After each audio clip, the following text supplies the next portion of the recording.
Hello everybody, my name is Sarah, also known as Weight Watcher Cape Cod Woman. And today is Wednesday, May 6th, and it is a W word, isn't it? And so today I've got a topic, a provocative topic for you.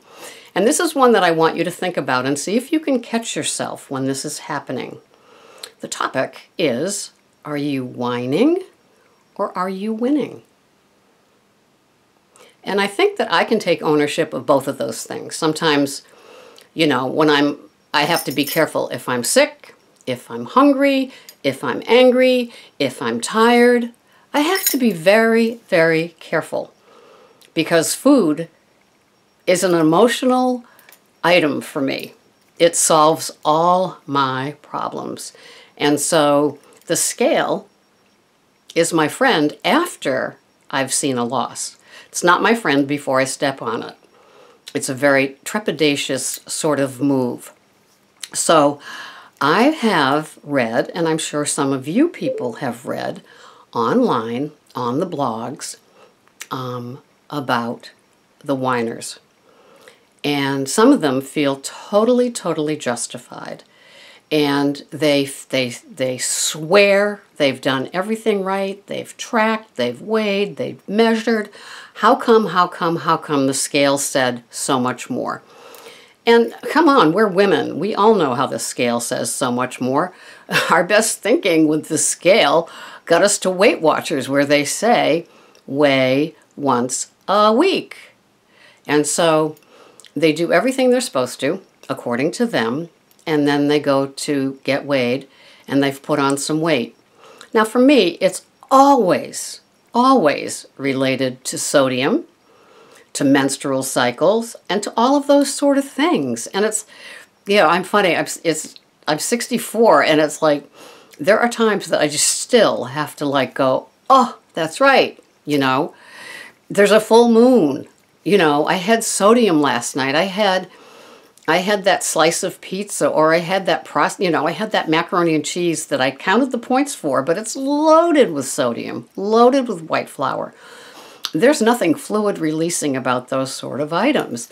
And so anyway, it's just always interesting. And you see people that have some wisdom in the program. They're sage. They've been there, they've done that, and they try to calm them down, talk them off the ledge of their self-righteous justification about how, you know, it's just totally unfair. Like, what could we do about it anyway, really? You know what I'm saying? What could we do about the fact that your scale says you weigh 4 pounds more?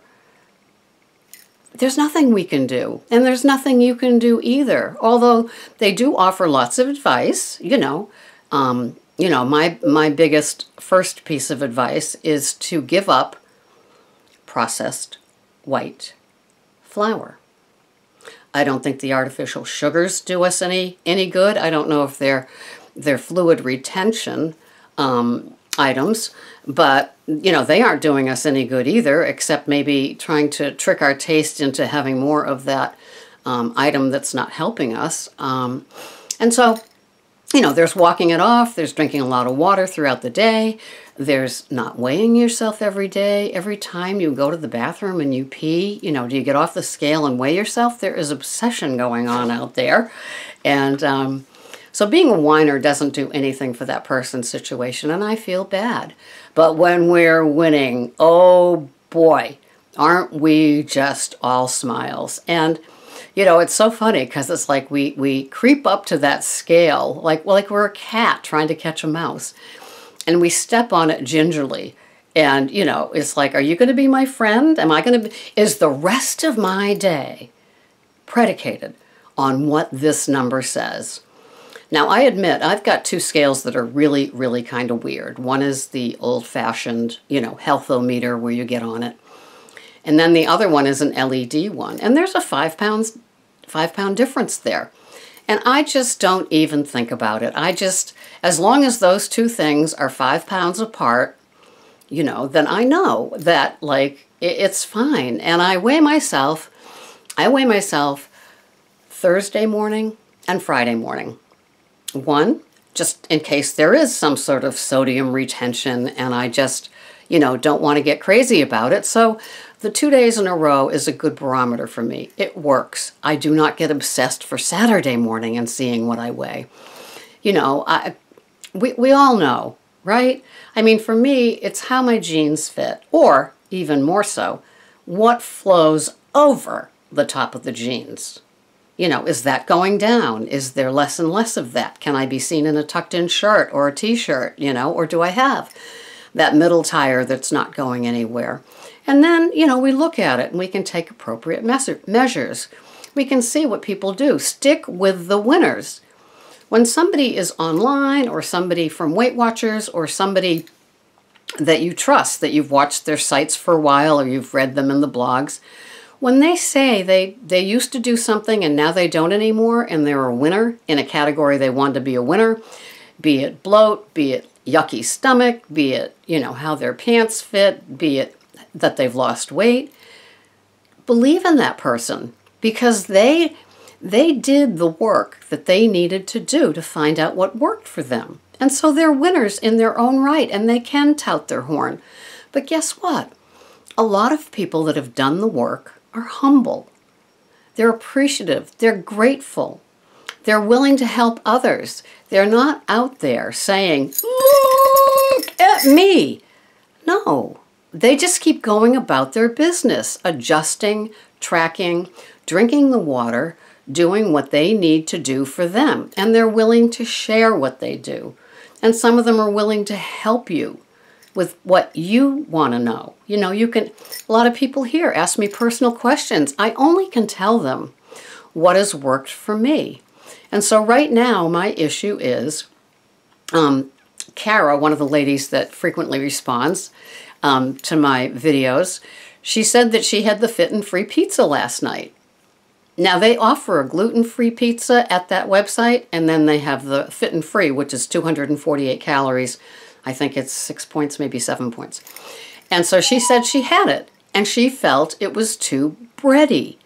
So she's becoming aware of what her body does with wheat flour.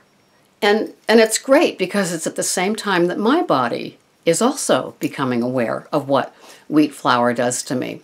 So my next purchase of wraps, there's going to be 2 things I'm looking for, or 3. Low points, high fiber, and no wheat. And so it's just little pieces of knowledge that you gather about yourself that it doesn't matter to anybody else. Somebody else might not, you know, we know those skinny people. There's, you know, they get their period, they're the same weight. They drink a ton of diet soda or regular soda, they're the same weight. But we aren't one of them, or at least I'm not one of them. All I have to do is look at something with wheat and sodium in it, and it's like I'm bloated. And so I want to take a diuretic, but I don't, because I know, I've learned. And so, you know, I consider myself a winner in a lot of little different categories, little places that I've tweaked my program, that I've learned from my program. It's not one size fits all. It's you can find your own custom-made program that's going to work for you.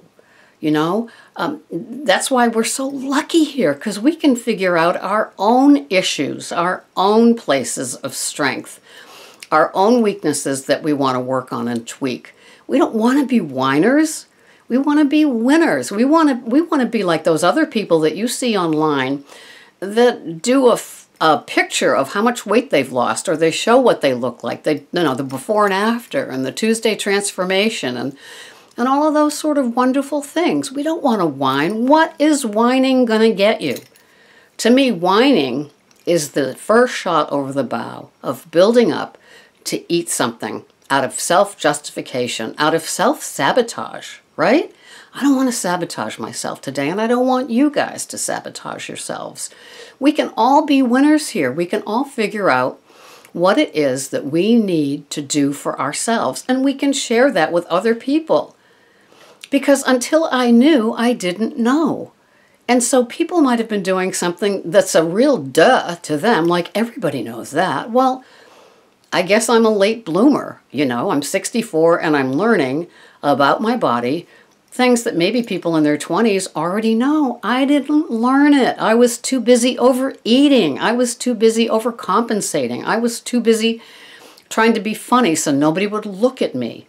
I was fat. I didn't want to be fat, but I didn't want to do anything about it either. Today I do. And today I want to, help where I can, be who I am, be the power of example. I want to be a winner, but a humble winner, I didn't get here overnight, and I don't want to lose it overnight. And a binge is always a kickoff to me. I haven't binged since I've been on Weight Watchers. I've tracked everything. I haven't had any of those non-tracking weekends. Those, talk about danger. And then Monday I'd be tapering off, right? No, not healthy, not healthy. So today, on May 6th, Wednesday, are you a whiner or are you a winner? I want you to tell me what you are down below and why. And if you went from whiner to winner, how did you do it? Until the next video, this has been Sarah, also known as Weight Watcher Cape Cod Woman. Have a wonderful Wednesday. Bye-bye for now.